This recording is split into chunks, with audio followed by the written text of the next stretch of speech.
to Chapter 1, Part 1. So these audio PowerPoints will be chunked into different segments because there's only so big that you can upload with these images and so on. These are quite large files. So our authors, starting with a statement about why humans make art, and this is a broad statement. We're going to start very broad and we'll go specific. But we're communicating emotions and ideas, and we're creating something beautiful. Pardon my roosters. And our first example is a 2,000-year-old piece in Acropolis, Athens. This is in Greece. Still exists today, much as you see it here. This photograph is probably 10 or 20 years old. And this is the Porch of the Caryatids. Now, normally with Greek architecture, you have a solid column that's fluted. And we'll look at a lot of architectural examples as we go on. This is kind of unusual that the figures are holding up the architecture, but this is a particular importance to this piece, and we'll get more into architecture and more into Greco-Roman belief system.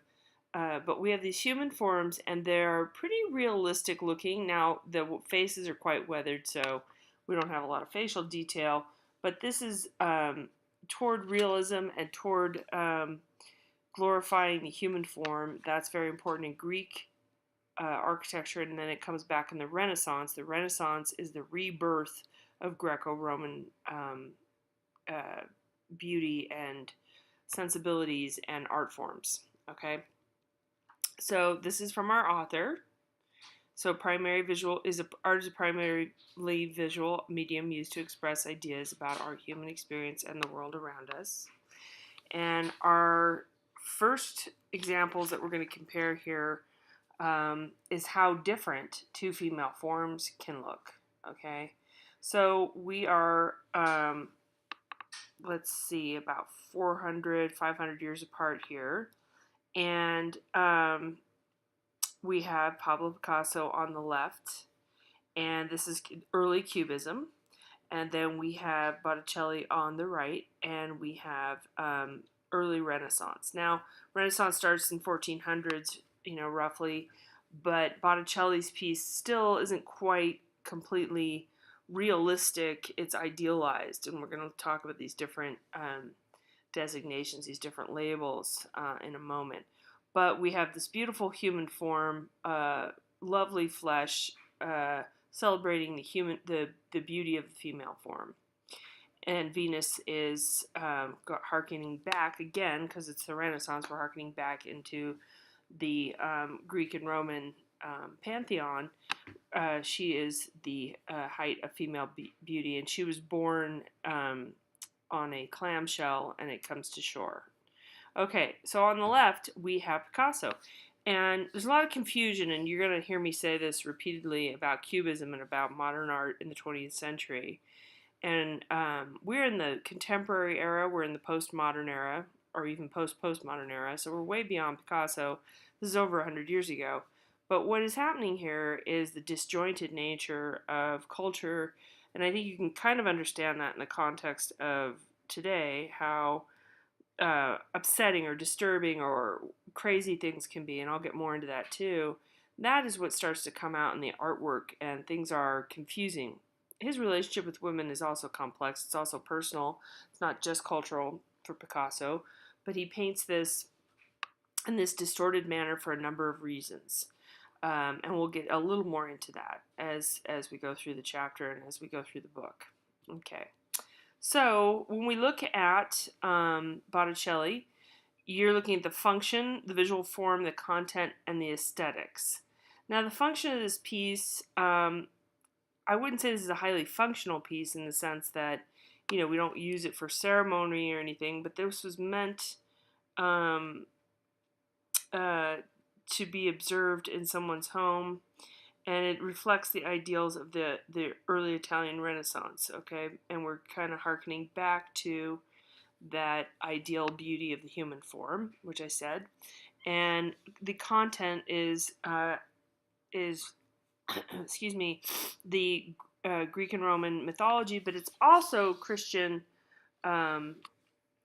mythology in the sense that it is connected to Eve and connected to her being the first woman. Okay, the aesthetics. So we get into that. It's idealized. You notice how fleshed out these forms are. They have weight to them. They have a roundness or a physicality. If you look at her leg, for instance, you're seeing there's a roundness. She's got dimensional. She's not flat. As we're looking at Picasso's figures, they're very flat.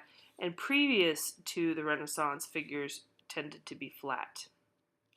Okay, so the functions of art, we're looking at another piece here, slightly before this, which is 1.2, A Low Way of Ise, the veranda post. And this is a piece that is a ritual piece for the Yorubans. Now, Yoruba is a place in Africa, and there's a lot of art we're going to look at from Yoruba in this book, which is really interesting. But this is ritualistic, and it shows some of the customs that are present here. It helps us imagine the divine. It commemorates the dead, glorifies the state. Now, not all of these things are happening in this particular piece, but these are the reasons that we make art. So always kind of go back to this if you're confused about this, because these almost break down, not exactly, but these headings here break down in the different chapters, because we have a chapter on helping us to imagine the divine, commemorating the dead, glorifying the state, and so on. We do have these chapter heads. Art has visual form, so it can be touched or seen, and ideas are communicated. So the visual form, and this is really important, the way we're going to break things down is the formal aspects of it, the line, shape, color, texture, mass, volume, space. So when I ask you to describe it formally, I'm going to ask you, basically, what does it look like? What is it doing? Is it sitting down, this particular piece, and somewhat abstracted face, holding a child, smooth surface, and so on.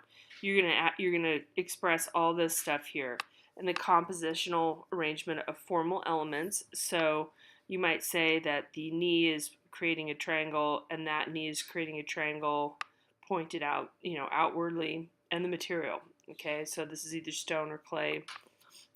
Looking to the eye, and I don't have the figure number, sorry, so I couldn't remember. I don't remember exactly.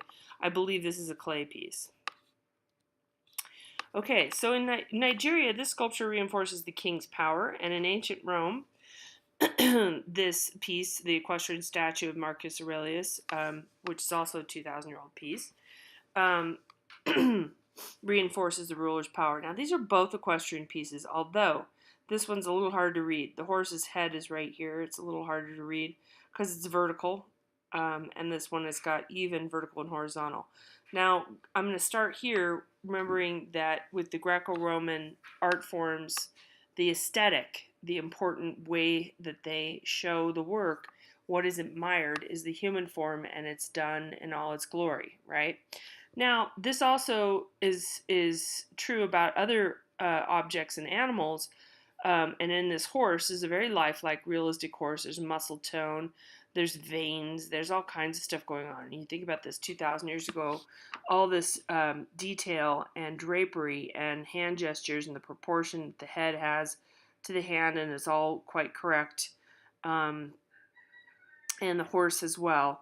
That's really important to think of when you're looking at artwork. This ideal, this aesthetic ideal goes away for a while in the Middle Ages and then comes back in the Renaissance. So it's important to note that once we've gotten to this realism, it doesn't stay that way. Then we go into other cultures, realism is really not as important as perhaps the style, and maybe a vertical display is more important. So all these things are going to be stacked on top of each other in a hierarchical order. So these people at the bottom would be less important than the ruler on the top. So it's here to signify a different meaning for us, perhaps, or just a different way to say the same meaning. Those are two different things, okay? All right, art has content, it has imagery, it has symbolic meaning, where it is used or displayed, it has customs, beliefs, and values of the culture, and writings that explain the work. So this piece has been written about quite a bit. It's in every book that I teach. I teach for 3 different schools, and this is one of the books that has been used previously, I used this book with Bakersfield, and then they changed. So anyway, it's in every book that I've taught this course in.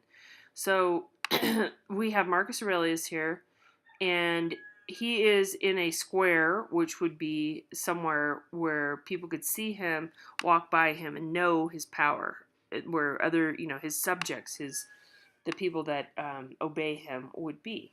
Right. This is much like a presidential statue or other types of statue of a figure that's important in an area. Okay. So with Botticelli's piece, we're going to get into content, and I think we mentioned content here, or this is about content. So content is important. What does it mean, right? Before we're talking about formalism, form and content are your two categories. So your content is very different than your form. Remember, we're talking about how her flesh tone, or sorry, her three-dimensionality of her leg and so on. That is not the content. The content is the meaning. So the meaning here is Venus coming, the birth of Venus. She's coming across the shore. The zephyrs are blowing wind toward her so that she manages to come ashore. And there's some debate about what this figure is that where she's landing. On the shore here, but there's a lot of meaning here. This has the Greco-Roman meaning. It possibly also could be Eve in the garden. There's quite a bit of deeper study that needs to happen to understand the full content of this picture. It also reflects the cultural moment it was made, Cubism.